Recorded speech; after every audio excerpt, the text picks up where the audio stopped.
Hello everyone, कैसे हैं आप सब। ये है मेरे पास टेक्नो कैमन 30 प्रो और स्मार्टफोन को यूज़ करते हुए मुझे तकरीबन 7 से 8 दिन हो गए हैं और 5 डिपार्टमेंट हैं, 5 चीज़ें हैं टेक्नो कैमन 30 प्रो की, जिनके बारे में इस वीडियो में मैं आपको बताऊंगा और इससे आपको आइडिया हो जाएगा कि जिस प्राइस पे ये वाला स्मार्टफोन आता है वहाँ पे कैसे स्टैंड करता है, इसकी चीज़ें क्या हैं। टेक्नो अगर मिड रेंज और प्रीमियम मिड रेंज को टारगेट करता है तो उसमें जो अपने बजट स्मार्टफोन्स होते हैं टेक्नो के, उनसे कैसे डिफरेंस क्रिएट करता है। इस वीडियो में टेक्नो कैमन 30 प्रो के रिव्यू से ये सारी चीजें आपको क्लियर हो जाएंगी। पहला डिपार्टमेंट जिसके बारे में मैं बात करना चाहूंगा, टेक्नो कैमन 30 प्रो की इन हैंड फील है और डिस्प्ले है। स्मार्टफोन का एल्यूमिनियम फ्रेम और ग्लास बैक होने की वजह से जो डेंस फीलिंग आती है, मोबाइल फोन में एक अच्छी खासी हेफ्ट है, जिसकी वजह से ये वाला स्मार्टफोन हाथ में काफी प्रीमियम फील होता है। और क्योंकि नैरो है, इतना ज्यादा यानी कि वाइड नहीं है, इस वजह से हाथ में काफी कंफर्टेबल भी लगता है। आपको ज्यादा देर तक यूज करने पे भी स्मार्टफोन का वेट फील नहीं होता। वेट डिस्ट्रीब्यूशन काफी अच्छी तरीके से किया गया है, तो हैंड फील डेफिनेटली स्मार्टफोन की काफी अच्छी है। और स्पेशली जो बैक साइड पे डिजाइन प्रोवाइड किया गया है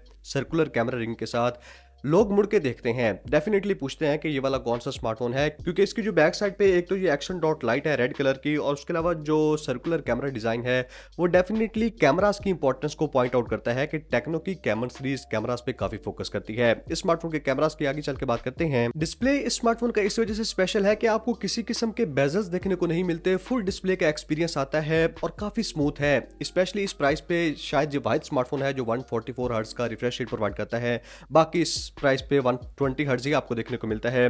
तो ये वाला स्मार्टफोन काफी स्मूथ फील होता है। आपने ऑटो सेलेक्ट कर लेना है, आपने 144 हर्ट्ज पे नहीं रखना। ऑटो सेलेक्ट करेंगे, बैटरी भी बचा सकते हैं और mobile phone buttery smooth feel होता है। स्पेशली अगर आप आउटडोर्स में यूज करते हैं तो इसकी जो ब्राइटनेस है वो भी अच्छी है, 1300 निट्स के आसपास ब्राइटनेस को सपोर्ट करता है, तो धूप में भी इस स्मार्टफोन के डिस्प्ले को देखने में कोई मसला नहीं आता। सिर्फ एक चीज जिससे मुझे थोड़ी बहुत शिकायत है, पहले दिन से नोटिस हुई है, कि इसका जो फिंगरप्रिंट है वो काफी नीचे की साइड पे है।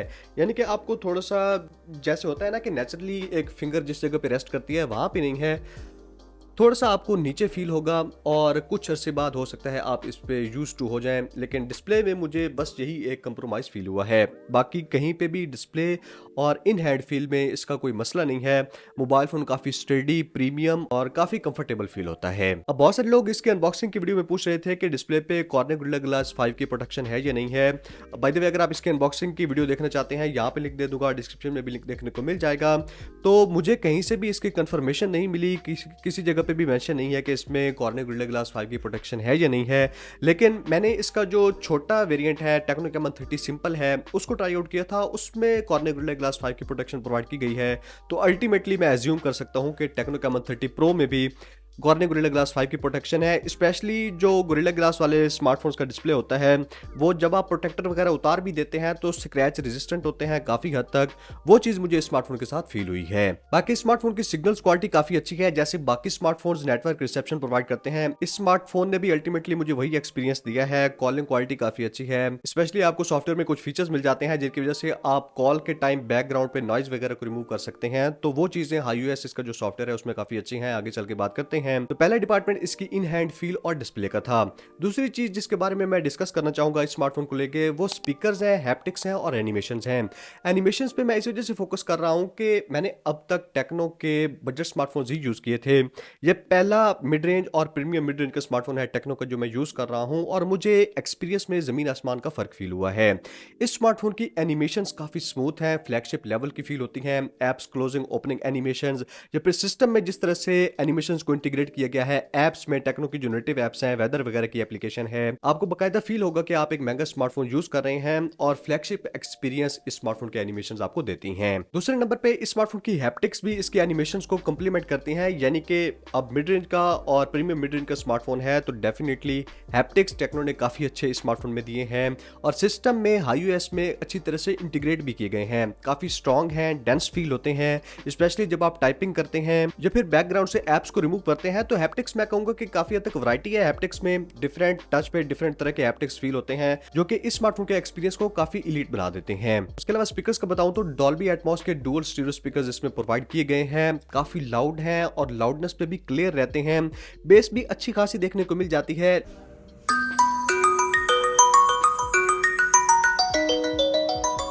लेकिन हो सकता है कि इस प्राइस में आपको इससे अच्छे स्पीकर्स बेस के हिसाब से और देखने को मिल जाएं।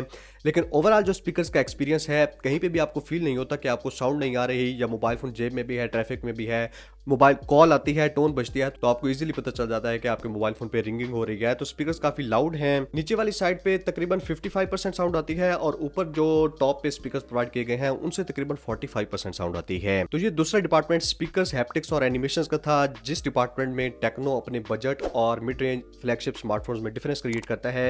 ये वाला डिपार्टमेंट काफी इंपॉर्टेंट है अगर आप टेक्नो का एक मिड रेंज या फ्लैगशिप स्मार्टफोन लेने जाते हैं, तो डेफिनेटली बजट के स्मार्टफोन से टेक्नो काफी डिफरेंस क्रिएट करता है। तीसरे नंबर पे सॉफ्टवेयर और परफॉर्मेंस की बात कर लेते हैं। अब परफॉर्मेंस की मुझे ज्यादा चीजें बताने की जरूरत नहीं है। MediaTek Dimensity 8200 अल्टीमेट इसमें प्रोसेसर है, जिसके AnTuTu पे स्कोर तकरीबन 9,50,000 के आसपास आते हैं, और अपनी प्राइस पे ये वाहिद स्मार्टफोन है जो ये वाला प्रोसेसर प्रोवाइड करता है। 12 GB की रैम, 512 GB की स्टोरेज है, UFS 3.1 की स्टोरेज प्रोवाइड की गई है। तो डे टू डे यूजेज में, सोशल मीडिया की एप्स चलाने में, इवन आप गेमिंग भी हैवी करते हैं, गेमिंग के लिए स्मार्टफोन लेना चाहते हैं, तो अपनी प्राइस पे ये बेस्ट स्मार्टफोन है।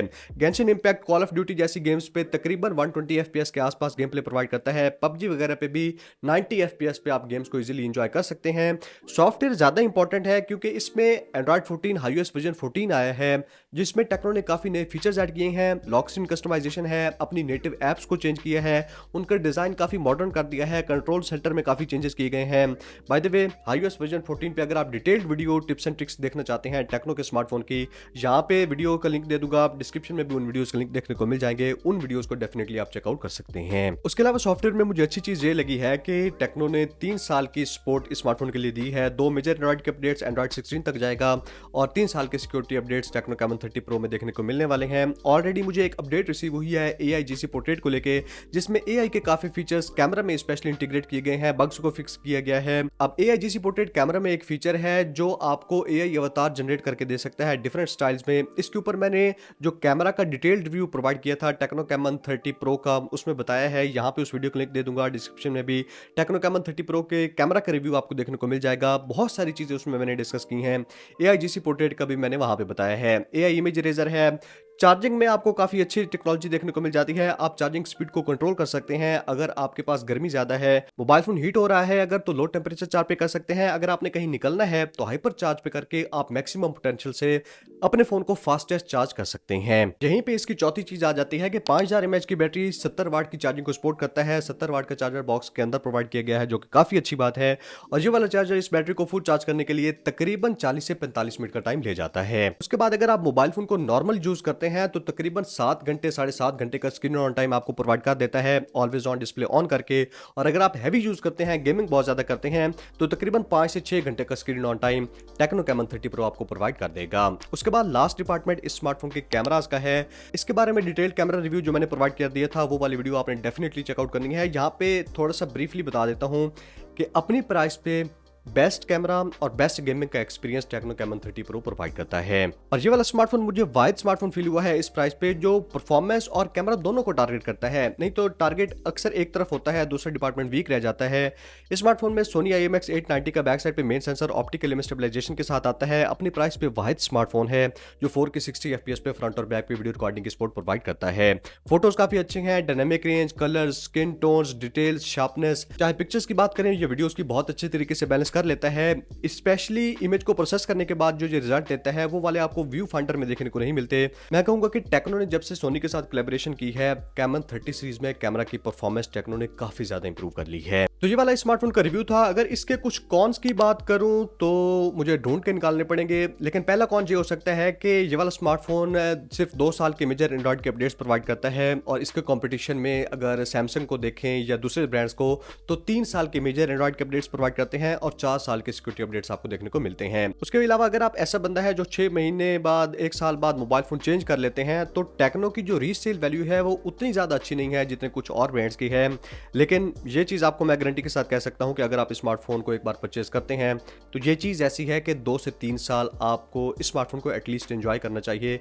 बहुत अच्छा एक्सपीरियंस देता है अपनी प्राइस पे। अगर आपकी कोई सजेशन है या कोई भी क्वेश्चन है स्मार्टफोन के बारे में, तो कमेंट्स में पूछ सकते हैं। Thank you so much, good bye.